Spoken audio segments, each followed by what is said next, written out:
type of technology that Townsend Brown was working on?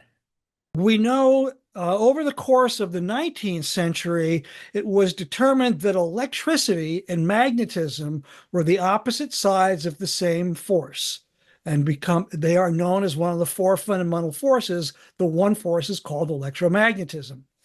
Einstein, in a similar way, was looking for a connection between all of the known forces at the time, which, until we began to get deeper into quantum mechanics and discover radioactivity and the strong nuclear force, were simply electricity and gravity. Einstein was trying to find equations that would unify electricity and gravity. And that is what Townsend Brown thought he had done, apart from the theoretical considerations with the devices that he was building in the 1920s and 30s that he called gravitators. He thought he was demonstrating a connection between electricity and gravity. So it's a mashup of gravity and capacitor.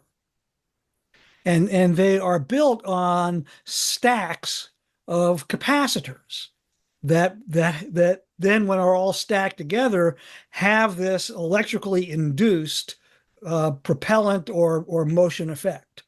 And it's described in other circles as an asymmetric capacitor. What we're observing is that in the capacitor, which is two electrodes, electrical plates that are spaced apart by another substance called a dielectric, and I just happen to have here before me two plates from somebody who built a sample of a gravitor back in the late aughts.